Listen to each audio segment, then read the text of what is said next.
What is it about dolls that creep people out so much? It is their likeness to real children and humans, their still, unblinking eyes, expressions never changing. So if they weren't creepy enough, some dolls take their creepiness to the next level by truly haunting the ones who share their homes with them. The following are some of the most spine-tingling stories of haunted dolls. Number 5. The Doll That Aged. Children love their toys, sometimes very much. This doesn't save them from being quickly forgotten for the next toy they will love. This is what happened to this particular doll. When this doll stopped being loved, the family decided to store it away in their attic in a box, where it was forgotten for many years. A decade or so passed, and the family decided to clean out their attic. They found the box and expected to open it and see a baby-faced doll staring back up at them. They weren't expecting what lay before them. The doll had wrinkled, its arms stiff. Its face had wrinkles where a human would get them upon growing older. Its eyes were chillingly lifelike. It has been debated whether or not the doll was haunted or if there is a rational explanation for its apparent decay. No one really knows for sure. Number 4. Letta, the Gypsy Doll. Kerry Walton, a native to Wagga Wagga, NSW, Australia, returned to his home to attend a funeral.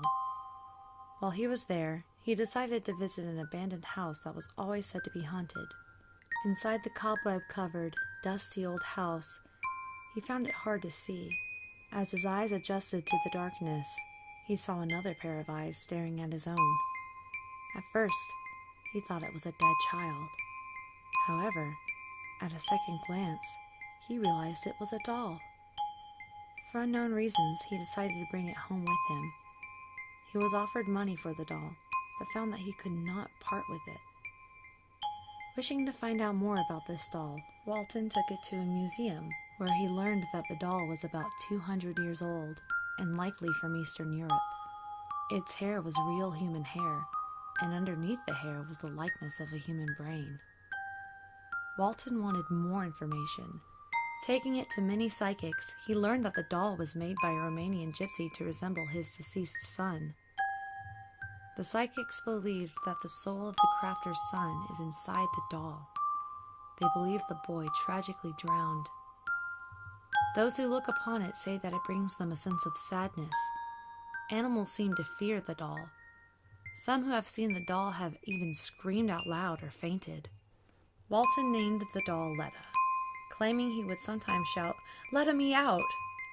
He also claims that the doll would occasionally move on its own, and that when holding him, he has felt a pulse. Number 3. Joliet. Anna's family is cursed. In each of the 4 generations of being cursed, the daughter would have 2 children, a boy and a girl. Each time, the boy will die on his 3rd day alive.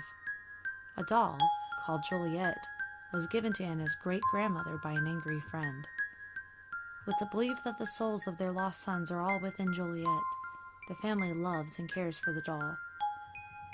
Their pets seem to fear the doll. It is sometimes heard giggling or crying.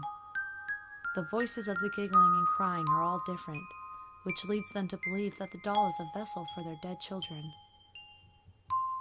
They know it is the doll that curses them, but they cannot let it go. Letting it go means letting their departed sons go, and so they bear the curse and carry on. Number 2.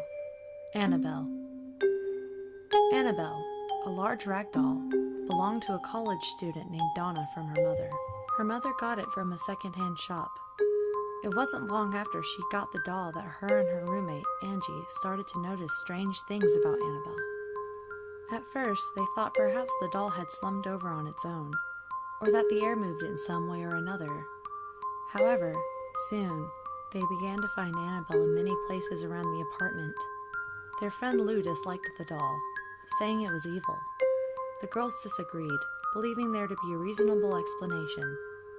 Soon, they were finding parchment paper with creepy messages written on it. "Help Lou. Help us." This was even stranger to the girls, because neither of them had parchment paper. Enough was enough when Donna came home to find a dark, red liquid coming from Annabelle's hands. She called a medium at last. The medium said that a young girl named Annabelle Higgins was found dead in the field that the apartment complex now stood over. She said that Annabelle was just scared and felt safe with the girls. Feeling this explanation was enough, they decided to keep Annabelle around. The nightmare seemed to be over for the girls, but Lou dreamed dark dreams of Annabelle trying to choke him. He woke up afraid, but there wasn't much to be done about it. On a visit with Angie, he heard someone upstairs. They thought someone broke in. He went upstairs into the room in question, only to find Annabelle staring back at him. He felt as if someone was behind him. Turning around, he saw that no one was there. A sudden pain on his chest caused him to cry out. Looking into his shirt, he found claw marks. He blamed Annabelle. The group finally turned to the help of Ed and Lorraine Warren, who quickly concluded that there were no ghosts in the apartment, but there was a demon attached to the doll, targeting Donna's soul. The Warrens took the doll with them, and despite sprinkling holy water and attempted exorcises on the doll, Annabelle still roamed their place, even levitating at times. The Warrens put Annabelle in a locked case where she could not be freed at her own will. It is said that the demon inside her is still building its rage, ready to wreak havoc when it's finally set free. Number 1. Robert the Doll. Robert's story is a popular story. He is, perhaps, one of the most popular topics in the world of possessed items. Robert is reported to be an angry, malicious being whose soul is slowly dying. It all began in 1906 in Key West, Florida, when a foreign servant who practiced black magic gave a young Robert Eugene Otto the handmade doll. It is said that the servant was very unhappy with the family, though the reasons are not known, but it is rumored that the Otto family was abusive towards their servants. Right away, the family was very put off by this doll. This was only worsened by Eugene talking to the doll.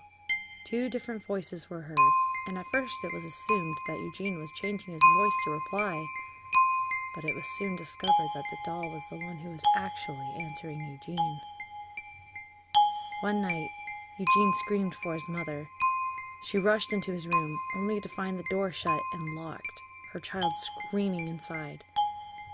She was able to open the door, and when she rushed inside, her child was on the floor, crying, only giving one explanation. Robert did it. Neighbors and passerby claimed to see Robert moving about the house through the windows. Visitors and servants claimed to see Robert's expression change. Even so, they kept Robert around. As time went on, Robert never left Eugene's side, even after he was grown and married. Despite his wife's wishes to get rid of the doll, Eugene refused. One day, while Eugene was away, his wife locked Robert in the attic. When Eugene found out, he rushed angrily to the attic, demanding that Robert would be given a room where he could look outside. Robert was put in the turret room of their home, where people reported that passing-by schoolchildren were mocked and intimidated by his stare. Eugene finally decided to put him in the attic after all, but he always somehow ended up in the rocking chair back in the turret room. Eugene Otto died in 1972. He died, leaving Robert behind in the attic. Soon after, a family moved in. A 10-year-old girl found Robert in the attic, taking him to her own room. After a few nights with Robert, she claimed he was alive, evil, and that he desired to kill her. Robert was later removed from his home, and he now stays at the Martello Museum in Key West, Florida. Many still claim to see his expression change, and that his aura is strong and offsetting.